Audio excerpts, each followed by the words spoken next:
Seigneur notre Dieu, merci pour ce cours, merci pour ce privilège, Seigneur, d'étudier ta parole. Seigneur, à travers cette leçon, la semaine dernière, cette semaine, la semaine prochaine, on veut découvrir ton cœur à toi pour les nations. C'est rafraîchissant pour moi, Père, de plonger les regards dans l'Ancien Testament et puis de voir comment les premiers missionnaires du Nouveau Testament ont compris ta parole, ont compris ton cœur dans l'Ancien Testament, alors que tout le Nouveau Testament n'était pas écrit. Et ça me touche, Seigneur, de voir à quel point le salut des nations était là dans ton projet, Seigneur. Je te demande, Père, d'ouvrir nos cœurs à ce fardeau que tu as pour le salut des nations, afin que nous soyons une Église qui prie, une Église qui annonce l'Évangile, Seigneur, et une Église qui envoie des missionnaires. C'est en Jésus-Christ qu'on prie. Amen. Alors, juste pour se situer, on est dans le cours que les nations se réjouissent et on est en train de couvrir le chapitre 5 dans le livre de John Piper.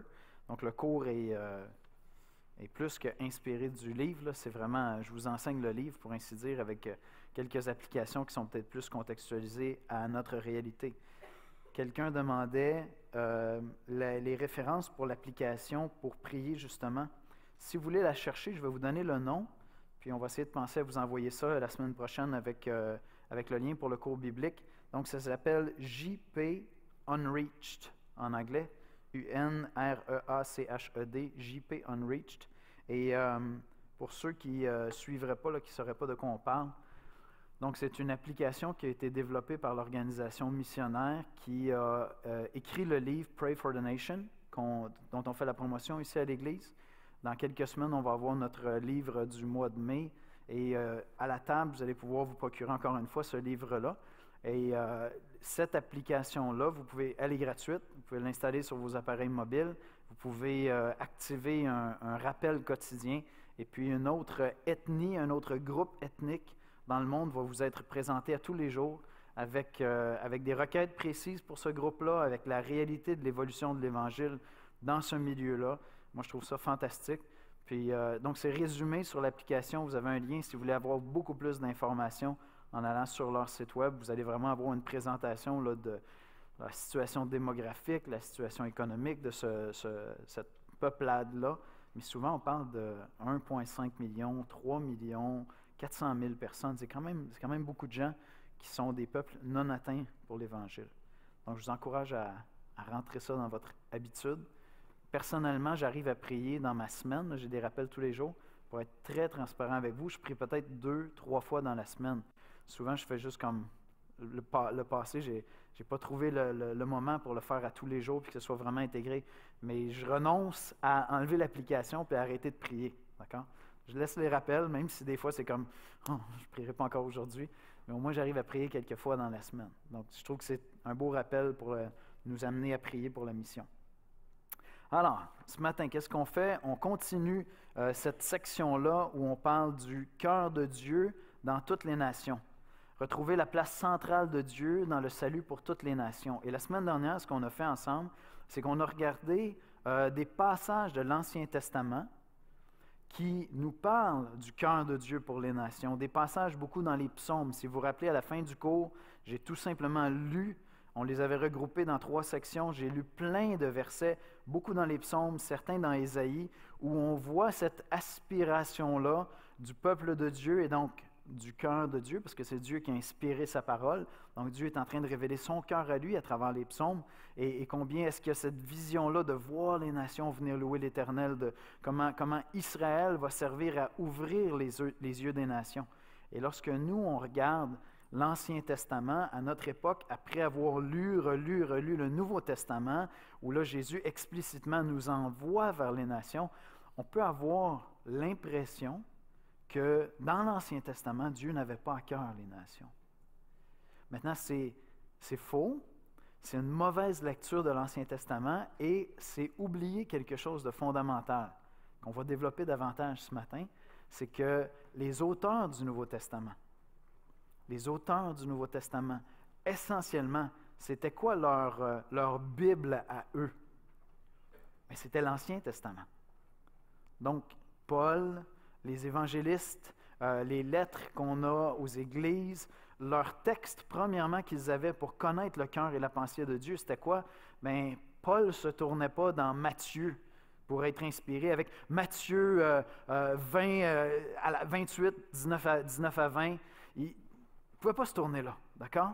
Il ne pouvait pas aller à la fin des Écritures de Matthieu où Jésus dit « Allez, faites de toutes les nations des disciples ». Il n'avait pas. L'Évangile de Matthieu n'était pas écrit. Fait que où est-ce qu'il se tournait pour être inspiré à aller vers les nations? Il se tournait dans l'Ancien Testament. C'est la même chose pour Jean, c'est la même chose pour Pierre. Et lorsque le concile de Jérusalem s'est réuni, par exemple, ou lorsque les apôtres ont entendu dire que Corneille s'était converti, puis là, ils se mettent à se poser des questions. Qu'est-ce qui se passe? Est-ce que c'est comme dans l'Ancien Testament où quelqu'un adhère à la foi et donc devient juif? N'est-ce pas un homme non-juif, un païen va décider de se faire circoncire même en âge avancé parce qu'il est devenu juif pour son salut? Puis là, il se pose des grosses questions, puis là, il voit que l'œuvre de l'Esprit précède toute possibilité de faire ça. Où est-ce qu'il se tourne pour comprendre, connaître la pensée de Dieu? Ils ne sont pas dans Matthieu, ils ne sont pas dans Luc, ils ne sont pas dans Marc, ils ne sont pas dans les lettres de Paul, ils sont dans l'Ancien Testament. Et donc, on voit dans l'Ancien Testament que Dieu avait dans son cœur le salut des nations. Et c'est vraiment encourageant. Pour moi, ça a été énormément encourageant. On peut regarder déjà le psaume 67, versets 2 à 4. Que Dieu ait pitié de nous et qu'il nous bénisse, qu'il fasse luire sur nous sa face. Ça va jusque-là? Prière standard d'Israël, n'est-ce pas? Maintenant, afin que l'on connaisse sur la terre ta voie et parmi toutes les nations ton salut. Puis ça va être quoi le résultat de ça? Les peuples te louent, ô Dieu, tous les peuples te louent. Donc la prière, c'est quoi? Est-ce que c'est que Dieu vienne bénir Israël pour qu'Israël puisse narguer les nations puis dire « Nous sommes le peuple élu de Dieu, vous chiens païens ». C'est pas ça qui transpire du tout du psaume, d'accord? Bien, je fais exprès là, pour être sarcastique, mais quand vous êtes dans les évangiles, vous avez parfois ce sentiment-là de cette espèce de regard hautain des docteurs de la loi envers les païens, qui sont des impurs. Mais quand je m'en vais dans le psaume comme ça, ce que je lis ici, c'est que Dieu ait pitié de nous et qu'il nous bénisse, pas pour la gloire d'Israël, pas pour la gloire d'Israël, qu'il fasse luire sur nous sa face, pas pour qu'on puisse narguer les peuples et qu'on puisse les mépriser, afin que l'on connaisse sur la terre ta voie et parmi toutes les nations le salut. Et puis là, il y a une espèce de vision prophétique, une aspiration prophétique, une aspiration à ce que ça va produire. Les peuples te louent, ô Dieu, tous les peuples te louent.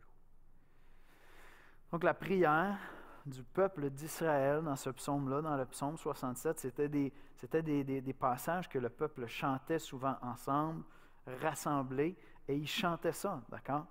C'est triste de réaliser que lorsqu'on arrive à l'époque de la venue du Seigneur, on dirait que c'est comme perdu de vue, cette vision-là, d'accord? Mais c'est là dans le cœur de Dieu, c'est là dans la pensée de Dieu. John Piper écrit « La bénédiction accordée à Israël était le moyen d'atteindre les nations. Telle est l'espérance de l'Ancien Testament. Les bénédictions du salut sont pour les nations. » Fait que même dans notre lecture, admettons, eschatologique de ce qui se passe avec Israël, d'accord? Lorsqu'on est en train de penser à l'eschatologie, puis là, il y a différentes positions sur la doctrine de la fin des temps, c'est ça l'eschatologie. Et puis il y a une espèce de vision un peu élitiste d'Israël. Israël, c'est le vrai peuple de Dieu. Israël, c'est le vrai peuple. Puis il y a certaines positions eschatologiques qui ont tendance à faire ça. Israël était là comme une prémisse du salut qui allait être là pour toutes les nations. Il n'y a pas de possibilité, quand tu lis Paul, de trouver cette vision-là où comme il y a un peuple qui est favori entre tous les peuples. C'est pour ça que Paul va dire plutôt que nous sommes l'Israël de Dieu, nous qui avons cru. C'est ce qui est développé dans Éphésiens, d'ailleurs, dans la série qu'on est en train de faire actuellement. Et donc, ce que Piper est en train de dire, c'est que la bénédiction qui était accordée à Israël était là pour qu'Israël devienne une bénédiction pour les nations. Puis si on s'en va à la Genèse, à l'origine, la promesse que Dieu fait à Abraham, c'est exactement ça. C'est qu'en toi, toutes les nations, toutes les familles de la terre, si vous vous rappelez la semaine dernière, les familles, les clans, les peuplades de la terre vont être bénis en toi, dans ta descendance. Ça va se réaliser évidemment en Jésus-Christ. Dans l'Ancien Testament, un des plus beaux passages qui attire notre attention pour les mauvaises raisons souvent, c'est le livre de Jonas.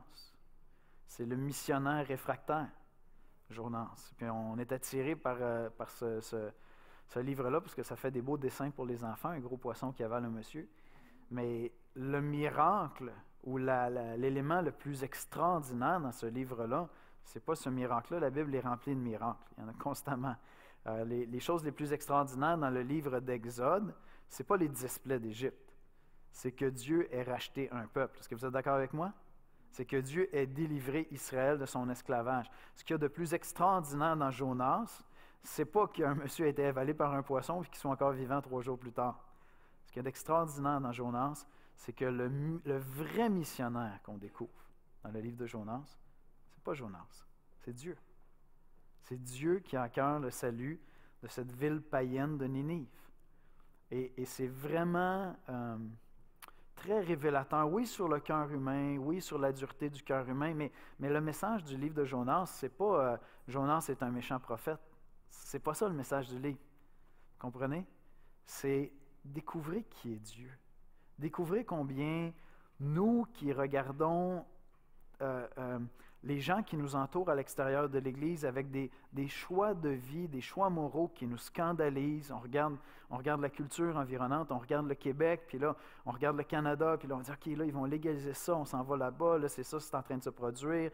Voici le nombre d'avortements qu'il y a, voici les mariages, c'est complètement en train d'être abandonné, il y a de plus en plus de foyers monoparentaux. Puis là, on regarde tout ça, puis il y a comme une grosse distance qui peut se créer dans notre cœur envers la culture et les gens autour de nous. Oui, ça, c'est comme Jonas regardait Ninive.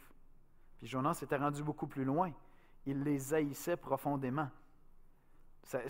Jonas ne pensait pas et ne parlait pas comme le psaume 67. Est-ce que vous êtes d'accord? Ce qu'on vient de lire dans le psaume 67, que les nations, que les peuples te louent, non. Jonas, non. C'est pas que les peuples te louent. Maudis-les puis frappe-les, ces chiens-là. C'est ça. C'est ça, c'était son désir pour Ninive, parce que c'était des païens qui faisaient des abominations. D'accord? Donc pour lui, ce sont des adversaires. Ce n'est pas, premièrement, des gens perdus et aveugles. Quel est le regard que Dieu pose sur Ninive? Regardez le passage qu'on cite. Donc à la page 2, au haut de la page 2, Jonas 4, 10 et 11. « Et l'Éternel dit, tu as pitié du ricin, la plante avec laquelle il s'était abrité, qui ne t'a coûté aucune peine et que tu n'as pas fait croître, qui est né dans une nuit et qui a péri dans une nuit. Et moi, je n'aurais pas pitié de Ninive, la grande ville, dans laquelle se trouvent plus de 120 000 hommes qui ne savent pas distinguer leur droite de leur gauche et des animaux en grand nombre. » Alors, remettons les choses en perspective. Lorsque David se repent de son péché, d'avoir été vers la femme d'un autre, d'avoir causé la mort d'un homme pour pouvoir prendre sa femme. Lorsqu'il se repent de son péché, qu'est-ce qu'il dit à Dieu? Il dit, c'est contre toi et toi seul que j'ai péché. C'est pas toute la vérité, là, cette affaire-là, parce que David n'a pas péché seulement contre Dieu, il a péché contre Bathsheba, il a péché contre le mari de Bathsheba, il a péché contre le peuple d'Israël, il a péché contre sa propre famille, contre son épouse. David a péché de plein de manières. Mais son offense, c'est premièrement contre Dieu, parce que c'est Dieu qu'on offense par nos péchés, puis c'est Dieu qui nous a créés. Et qu'est-ce qui se passe ici? Dieu est en train de dire à Jonas, attends un peu, là, je ne comprends pas. Là. C'est moi qui devrais être offensé, c'est pas toi. Alors, toi, tu te préoccupes d'un ricin parce que ça ne te porte pas profit, parce qu'il est mort, puis là, tu as perdu l'ombre qu'il te faisait. Puis qu'est-ce qu'il dit ensuite? C'est moi qui devrais être offensé par les gens de Ninive, c'est pas toi. C'est pas ça qu'il dit. Il dit, j'aurais pas pitié de ces gens qui sont aveugles et qui n'ont pas de discernement. Alors, voyez-vous, quand Dieu regarde le monde, il voit toutes les abominations que les hommes commettent et tous nos péchés. Il voit ça clairement. Il est offensé par ça. Il est profondément offensé. Il y a un jour de jugement qui vient où dans l'éternité, tous ceux qui ne se seront pas réfugiés en Jésus-Christ seront damnés pour l'éternité. Et donc, il y a vraiment en Dieu une sainte colère contre le péché. Dieu haït le mal et le péché.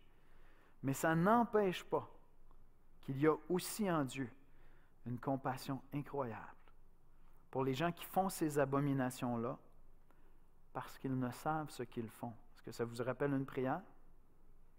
Ça vous rappelle une prière? Parce qu'ils ne savent ce qu'ils font. Jésus sur la croix, Père, pardonne-leur parce qu'ils ne savent ce qu'ils font. Voyez-vous? Donc ça, c'est le cœur de Dieu pour les nations dans l'Ancien Testament. Lorsqu'on arrive avec Jésus, je n'ai pas un Dieu différent qui arrive avec Jésus. Je n'ai pas quelqu'un qui agit autrement. Voyez-vous la prière de Jésus sur la croix, puis les paroles de Dieu à Jonas, c'est la même chose qui est exprimée là. La même compassion pour la folie d'un cœur qui est aveuglé par le péché. Et donc, le vrai missionnaire dans le livre de Jonas, ce n'est pas Jonas. Lui, c'est le missionnaire réfractaire. C'est Dieu le vrai missionnaire. Des fois, lorsqu'on lit des livres sur la mission, ça va nous être présenté comme, non pas la mission que Dieu nous a confiée, mais la mission de Dieu. Et j'aime beaucoup cette idée-là parce que Dieu ne nous envoie pas en mission pendant que Dieu attend le jour du jugement dernier. Allez en racheter quelques-uns en attendant parce que le jugement s'en vient. Non, Dieu est en mission. Dieu nous a choisis. Dieu a envoyé son Fils. Dieu, le Fils, est venu mourir sur la croix. Il nous montre quel est son cœur pour les nations. C'est Dieu d'abord et avant tout qui est en mission. C'est lui le missionnaire qui va vers les nations. Alors, lorsqu'un ami vient vous voir et vous dit « OK, attends un peu », ou comme je vous l'ai partagé la semaine dernière, ce monsieur avec qui je jasais, qui me dit « Non, Yannick, attends un petit peu, ça ne marche pas. » Je ne sais pas si vous vous rappelez, il me dit attends un peu, là, il y a combien de milliards de personnes qui se réclament de la foi chrétienne sur la terre?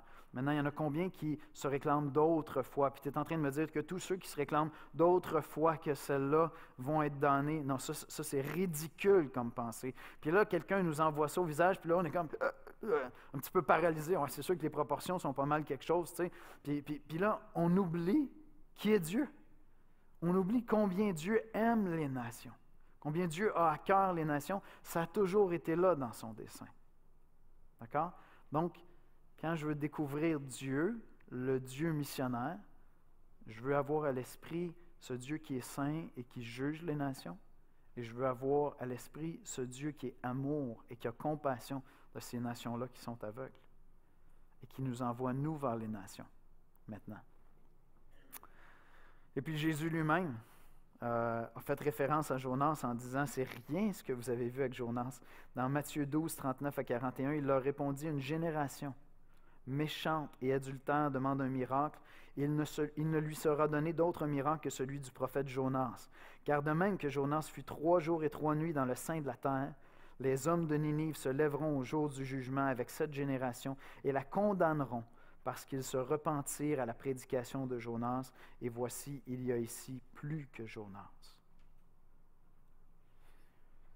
Alors si Jonas, par la grâce de Dieu, a pu conduire des milliers de Ninivites à la repentance, Jésus-Christ, par la grâce de Dieu, conduit des millions d'hommes sur la terre depuis 2000 ans au salut éternel. Il y a beaucoup plus en Jésus qu'il y avait en Jonas, c'est vrai. C'est vrai. Maintenant, Paul. Alors, Paul a l'Ancien Testament, puis Paul développe sa compréhension de son appel à aller vers les nations à partir de l'Ancien Testament. Donc, on se tourne vers le Nouveau maintenant, mais on va aller voir comment est-ce que Paul s'inspire exactement de l'Ancien Testament.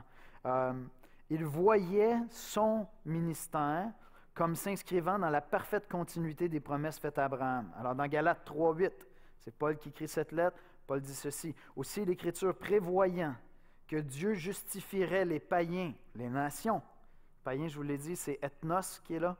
Donc, les ethnies de la terre, par la foi, a d'avance annoncé cette bonne nouvelle à Abraham.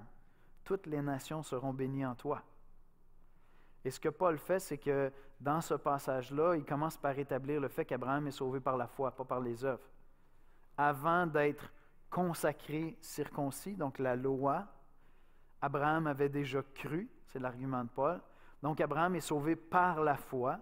Et maintenant, Paul va plus loin et il dit, OK, il y a plus que ça, il y a plus que le salut par la foi dans l'histoire d'Abraham. Il y a aussi une bonne nouvelle qui est annoncée à Abraham. Comme toi, tu as cru et tu es devenu père d'une nation, de la même manière, comme par la foi, tu es devenu père d'une nation, tu deviens aussi père de plein de nations qui vont croire par la foi aussi.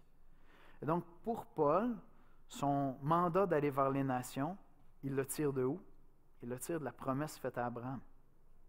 Dieu donne une promesse à Abraham, puis Paul dit, juste là, on a le cœur de Dieu, on a la promesse de Dieu. Dieu a promis à Abraham qu'il allait y avoir des millions de non-juifs qui allaient croire. C'était dans les plans de Dieu depuis le début. Intéressant, hein? Ainsi, Paul avait saisi que Dieu avait annoncé que sa bénédiction donnée à Abraham serait étendue aux nations par la foi. Tous ceux qui croiraient, feraient acte de foi, deviendraient ainsi des fils et des filles d'Abraham. Galates 3, 6, 7, comme Abraham crut à Dieu et que cela lui fut imputé à justice, reconnaissez donc que ce sont ceux qui ont la foi qui sont fils d'Abraham.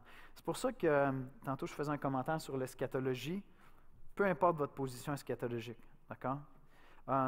Toute position, toute compréhension de la doctrine de la fin des temps qui va donner une vision un peu élitiste du peuple d'Israël, comme un peuple qui aurait été plus élu que les élus. Ça ne fonctionne pas dans le Nouveau Testament. Ce n'est pas ça qu'il y avait dans le cœur de Dieu. C'est vrai que dans ma compréhension à moi, Dieu garde Israël dans sa vision. D'accord? Et je crois qu'il y a un reste d'Israël qui va se repentir. Je crois ça personnellement. C'est comme ça que je comprends les passages du Nouveau Testament qui nous donnent des promesses. C'est comme ça que je comprends la doctrine de Paul sur l'eschatologie, sur la doctrine de la fin des temps. Mais je n'ai pas une vision élitiste d'Israël qui ferait qu'il y aurait le peuple d'Israël plus. Il y aurait le peuple de Dieu, je m'excuse, plus, qui est Israël, qui serait les plus élus que les élus. Ce n'est pas ça l'argument de Paul du tout. L'argument de Paul dit, on est pareil.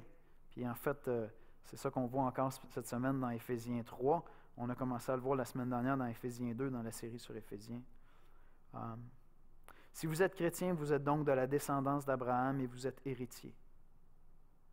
John Piper dit, et par conséquent, la promesse de Genèse 12.3 s'accomplit lorsque les missionnaires de l'Église chrétienne annoncent le message de l'Évangile à toutes les nations de la terre. La promesse de Genèse 12.3 se réalise lorsqu'on a des missionnaires qui vont vers les nations, les ethnies qui ne sont pas atteintes. Ça se réalise lorsque toi puis moi, on annonce l'Évangile à un collègue de travail qui est un immigrant, fils d'immigrant depuis 8 générations au Québec peut-être. Okay? Un Québécois de souche. D'accord? Donc la promesse de Genèse 12.3 est en train de se réaliser là. Lorsqu'on annonce l'Évangile à des gens qui sont récemment immigrants au Québec, la promesse de Genèse 12.3 est en train de se réaliser. Mais rappelez-vous, ce sont toutes les familles de la terre.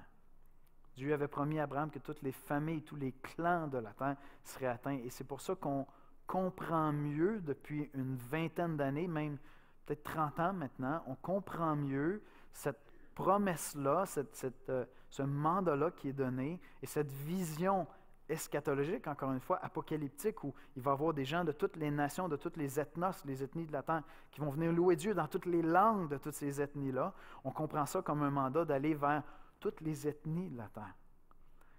Et donc, on veut rejoindre les peuples non atteints avec l'Évangile. D'accord? Et on va essayer de voir ce matin comment ça dictait même la stratégie missionnaire de Paul lorsqu'il voulait atteindre un territoire. D'accord? On va le voir un tout petit peu plus loin. Je t'ai établi pour être la lumière des nations. Paul comprenait par la promesse faite à Abraham de devenir le père d'un grand nombre de nations qu'il avait le mandat d'annoncer l'Évangile aux ethnies de la terre, aux nations.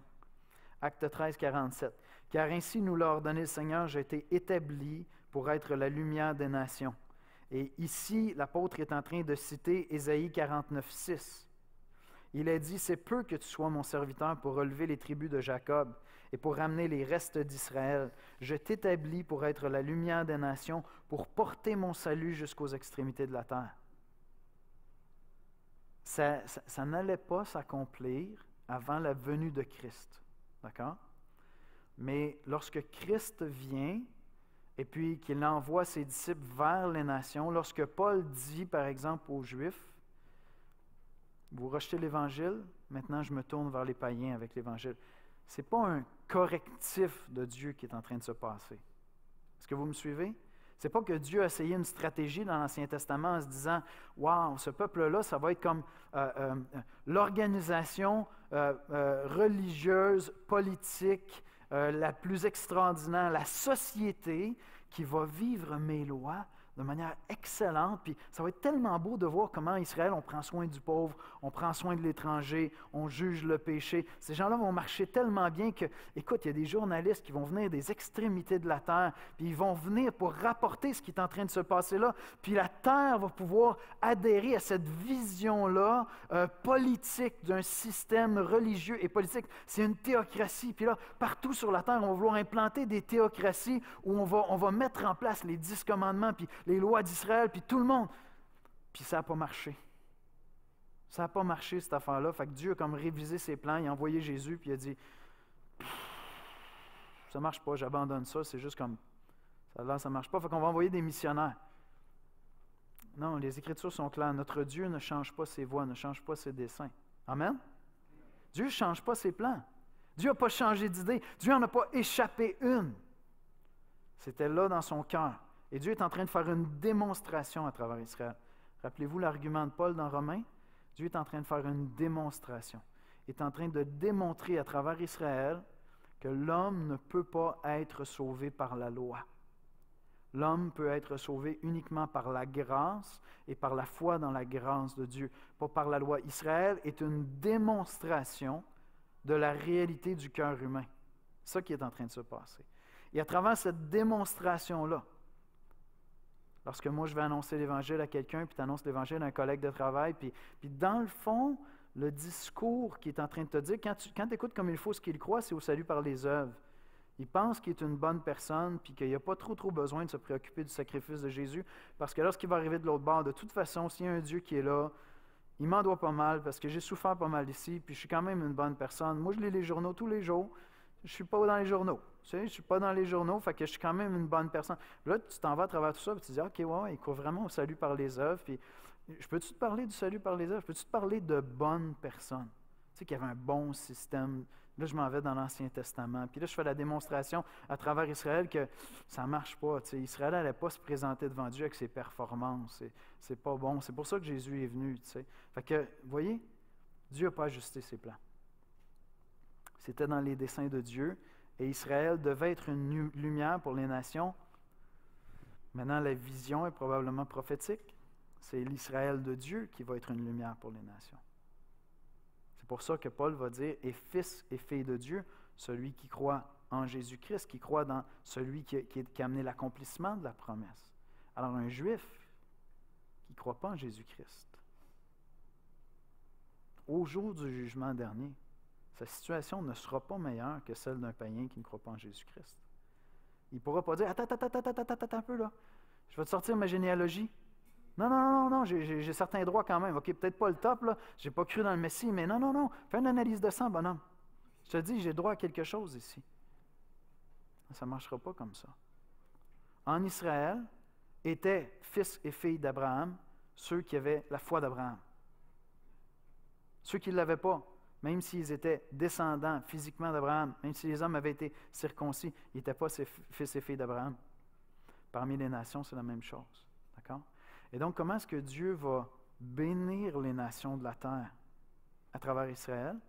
Il va bénir les nations de la terre à travers l'Israël de Dieu. À travers l'Israël de Dieu, ceux qui ont la foi d'Abraham. Et ça, bien, si tu es chrétien, tu as la foi d'Abraham. Tu fais partie de l'Israël de Dieu. Et donc, Dieu est en train de bénir actuellement les nations de la terre à travers l'Église. C'est ça qu'il est en train de faire. Est-ce que vous me suivez? Il est en train de bénir les nations de la terre à travers l'Église de l'Israël de Dieu. Parce qu'on est fils et filles d'Abraham. Et c'était ça que Paul comprenait lorsqu'il lisait ces passages-là et qu'il essayait de comprendre le mandat qui était donné. Plus loin, à Antioche de Pisidie, Paul se tourne vers les Juifs. se détournent des Juifs pour aller vers les païens. Et il cite encore une fois Ésaïe 49,6. Paul et Barnabas leur dirent avec assurance: c'est à vous, premièrement, que la parole de Dieu devait être annoncée. Mais puisque vous la repoussez, et vous vous jugez vous-même indigne de la vie éternelle, voici, nous nous tournons vers les païens, car ainsi nous l'a ordonné le Seigneur. Il est en train de citer Ésaïe, pas le Seigneur Jésus de Nazareth. Le Logos dans l'Ancien Testament, le Fils, mais à travers la parole donnée à Ésaïe. Je t'ai établi pour être la lumière des nations, pour porter le salut jusqu'aux extrémités de la terre. Paul comprenait, en lisant ça, que Dieu n'allait pas réaliser cette prophétie-là à travers la nation géopolitique d'Israël, mais à travers l'Israël de Dieu, ceux qui allaient croire en Jésus-Christ, et que Dieu allait envoyer vers les nations.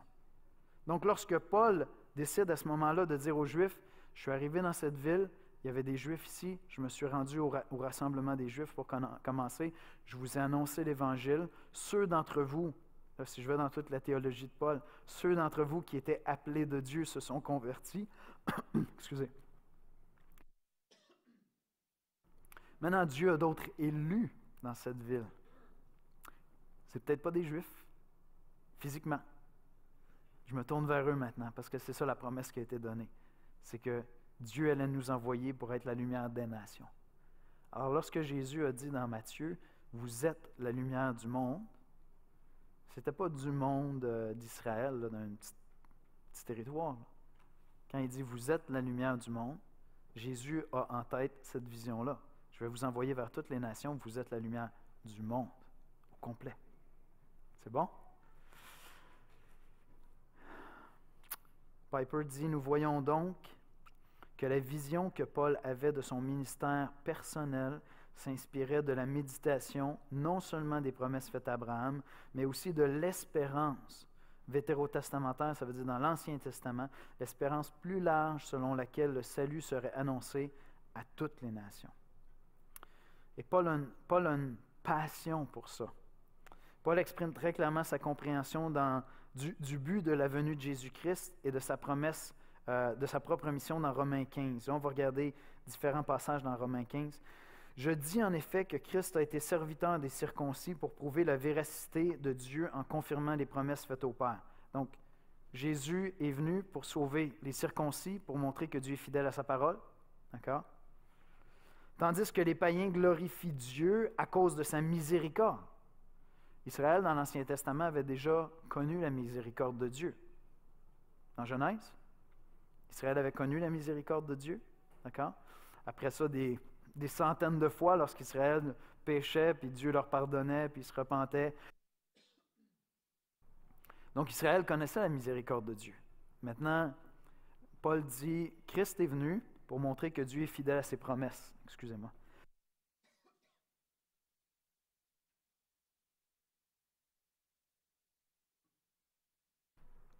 Mais il dit, les nations ne connaissaient pas la miséricorde de Dieu, pas comme Israël.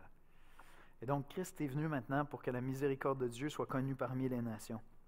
Selon qu'il est écrit, « C'est pourquoi je te louerai parmi les nations et je chanterai à la gloire de ton nom. » Le premier objectif de la venue de Jésus-Christ était de prouver que Dieu respecte ses promesses. Son second objectif était le salut des nations.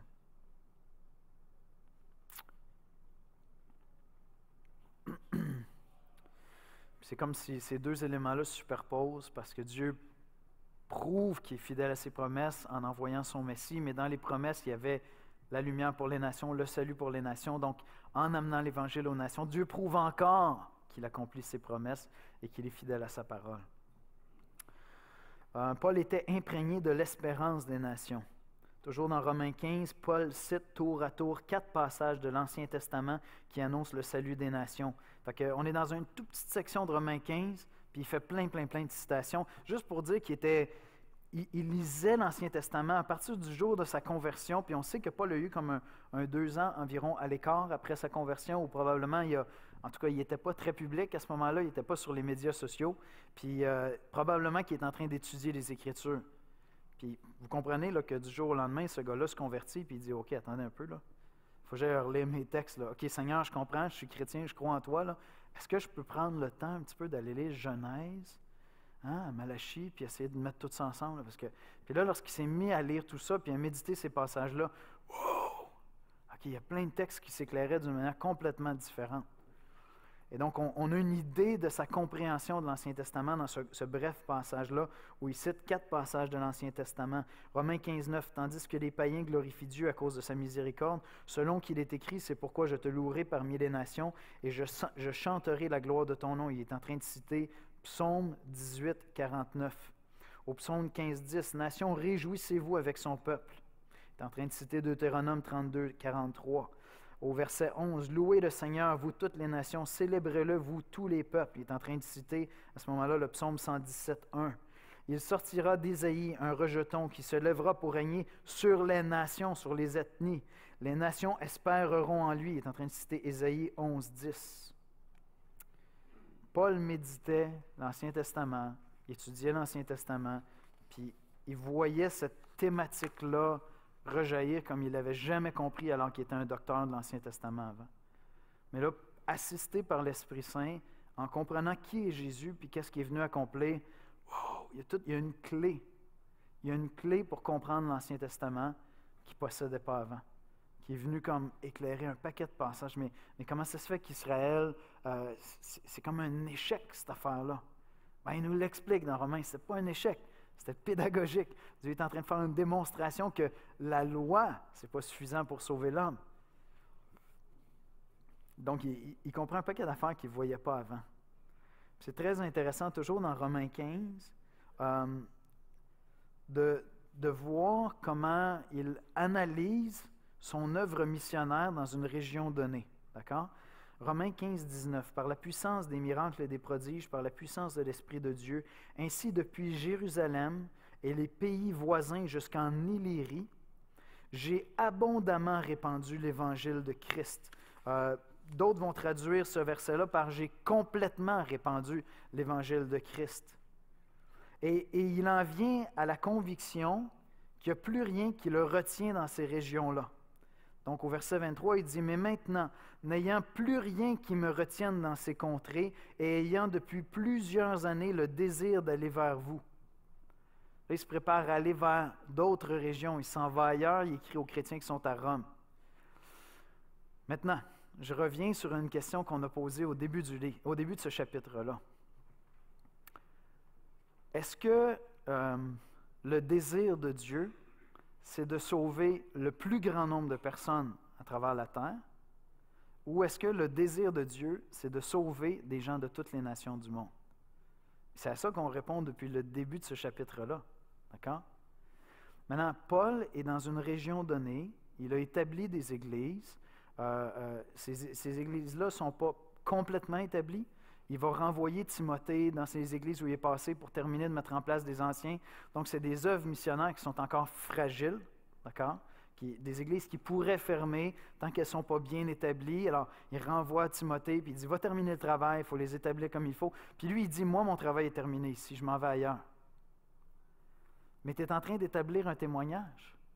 Tu es en train de rejoindre ces gens-là. Est-ce qu'il n'y a pas plus de gens à sauver? Est-ce que ce n'est pas plus difficile d'arriver dans une autre terre où l'Évangile n'a jamais été présenté, puis il faut que tu arrives à Athènes, puis il faut que tu expliques aux Athéniens, vous savez, là, toutes ces statues-là là, que vous adorez, là, est-ce que c'est plus difficile? Là, je m'adresse aux boomers, OK? Est-ce que c'est plus difficile d'annoncer l'Évangile aux jeunes Québécois d'aujourd'hui qui, pour eux, l'idée de Dieu, c'est vraiment pas une certitude. La Bible, c'est certainement pas un livre plus spécial que les livres des autres religions. Rappelez-vous, là, dans les années 70-80, là, quand vous annonciez l'Évangile à des catholiques, qui avaient tout le fondement du catholicisme. Puis là, c'est vrai, il y avait tout un défi. Chaque conversion, c'est un miracle. Puis il y avait tout un défi parce qu'ils étaient attachés à leur Église. Mais on construisait sur quelque chose. Moi, je le sais parce que je suis impliqué à la Banque alimentaire à Bouffe pour tous. Je l'ai dit la semaine dernière, quand je parle avec des immigrants qui arrivent de pays où il y a des convictions très, très fortes que Dieu existe, que Dieu est saint, que Dieu est juste, que Dieu mérite d'être craint. Ces gens-là arrivent, ils ont perdu 2 enfants en couche, ils ne renient pas Dieu pour ça. Mais quand je parle avec un Québécois, puis que ça s'est produit, c'est probablement la preuve incontestable que Dieu n'existe pas. Dans quel contexte c'est le plus facile d'annoncer l'Évangile? Mais Paul a annoncé l'Évangile dans ces régions-là. Il a établi des petits flambeaux qui commencent à briller dans toutes ces régions-là, puis il dit, j'ai terminé mon travail, il faut que je m'en aille ailleurs. Alors, qu'est-ce que Paul a comme vision de la mission que Dieu lui a confiée? Le salut du plus grand nombre ou le salut parmi toutes les nations de la terre? Intéressant, hein? Intéressant, hein? Paul avait compris le cœur de Dieu et voulait que l'Évangile soit répandu à toutes les nations de la terre. John Piper dit, cela montre que l'idée que se faisait Paul de la tâche missionnaire n'était pas simplement de gagner le plus grand nombre possible, mais d'atteindre toujours plus de peuples ou de nations, d'ethnies. Il était poussé par une vision prophétique de la mission. Ésaïe 52, 21, « Ceux à qui il n'avait point été annoncé verront, et ceux qui n'en avaient point entendu parler comprendront. » Quand quelqu'un va vous dire « Oui, mais qu'est-ce qui arrive avec les gens qui n'ont pas entendu parler de Jésus? Il faut qu'il y ait un autre moyen d'être sauvé. » Ne va pas te réfugier dans cette équation-là difficile. Dis-lui, écoute, c'est pour ça que depuis 2000 ans, des chrétiens se font tuer en allant dans des pays où ils ne sont pas bienvenus. C'est parce que Dieu aime les nations. C'est pour ça que les chrétiens donnent des milliards de dollars par année à la mission pour envoyer des missionnaires. C'est pour ça que des gens quittent leur propre peuple. Pourquoi est-ce que quelqu'un voudrait quitter le Québec alors qu'on est moins de 1% au Québec? D'accord? Moins de 1% qui pourrait vous expliquer l'Évangile au Québec. Ça me dit, non, il y a plus de chrétiens que ça au Québec. Mais demande-leur l'Évangile, puis on s'en reparlera. Moins de 1%. Pourquoi est-ce que je voudrais quitter le Québec puis aller ailleurs? Parce que Dieu veut que ceux qui n'ont pas entendu l'Évangile, que ceux qui n'ont pas vu Jésus-Christ entendent l'Évangile. Et c'est pour ça qu'on envoie des missionnaires auprès de peuples qui n'ont même pas de langue écrite. Puis ces missionnaires-là sont les premiers qui arrivent là auprès de cette peuplade de 400 000 personnes. Vous comprenez, ce missionnaire-là va consacrer sa vie à écrire une langue qui n'a pas d'écriture pour pouvoir traduire des portions de la Bible. C'est une vie consacrée à peut-être pouvoir communiquer clairement, par exemple, le concept de la rédemption. L'idée que Christ est mort pour tes péchés. Il y a des peuples pour qui c'est inconcevable, cette idée-là. Je veux dire, c'est très difficile à concevoir dans notre société qui a été christianisée. Mais il y a des missionnaires qui vont consacrer leur vie juste à traduire des petites portions du Nouveau Testament, juste pour pouvoir communiquer ces concepts-là, puis pouf, ils vont mourir. Est-ce que c'était une vie gaspillée? Vous vous rappelez de l'illustration des 2 paquebots qui font naufrage, puis qui sont en train de couler? Et puis là, il y a des gens qui sont en train de se noyer. Et puis là, il y a une équipe de sauvetage qui s'en vient, puis évidemment, tu arrives plus près d'un des 2 paquebots, puis là, ils arrivent, puis là, il y a plein de gens ici à sauver, mais tranquillement, ils entendent les voix des autres qui sont là-bas, 500 mètres, 1 kilomètre plus loin, puis eux autres sont en train de crier, puis eux autres, ils veulent justice, ils veulent avoir une chance d'être sauvés. Qu'est-ce qu'ils vont faire? S'ils veulent sauver le plus grand nombre, ils les laissent tous mourir. En tout cas, ils sauvent tous ceux-là, puis après ça, ils s'en vont là-bas, parce que le temps d'aller là-bas, il y en a d'autres qui vont mourir. Pourquoi est-ce qu'on envoie des missionnaires consacrer leur vie à essayer de traduire des portions des Écritures, puis ça va nous prendre 2-3 générations de missionnaires pour traduire la Bible, puis avoir le film de Jésus dans leur langue? Parce que Dieu aime les nations. Fait que la prochaine fois que quelqu'un va te dire « Oui, mais qu'est-ce qui se passe avec l'Évangile? Pourquoi est-ce que tu me dis ça? Les pays qui n'ont pas entendu parler de l'Évangile, Dieu ne les aime pas, ces gens-là? Dieu fait couler le sang de ses enfants. Comme il fait couler le sang de son Fils. Il fait couler le sang de ses enfants. Il consacre des vies entières à quitter tout le confort de leur vie pour aller atteindre les nations avec l'Évangile. Dieu aime vraiment les nations. Une des plus belles preuves concrètes pour nous, c'est qu'il y a combien de Juifs ici, par descendance? Qui peut sortir son analyse d'ADN pour prouver qu'il est descendant d'Abraham ici? Et pourtant, il y a combien de chrétiens dans cette pièce ici ce matin? Bien, il y en a au moins un, c'est moi. On est deux, merci, Mersane. 3, 4. C'est bon, il y en a quelques-uns. Est-ce que Dieu aime les nations? Est-ce que Dieu aime les païens? Dieu aime les païens, les nations de la terre. On va prier ensemble, et on continue la semaine prochaine. Père éternel, merci pour ta parole. Merci pour ce livre vraiment, vraiment intéressant qui nous aide à comprendre et articuler beaucoup mieux ta passion pour les nations. Je bénis Dieu, Seigneur, pour le ministère de John Piper. Merci, Seigneur, d'aimer les ethnies, les peuples, les clans de la terre dans toutes les langues et d'avoir cette vision extraordinaire, tellement charitable. C'est pas que quelqu'un sur la terre mérite plus ton pardon. Chacun d'entre nous, ce qu'on mérite, c'est ta colère, ton jugement, Seigneur.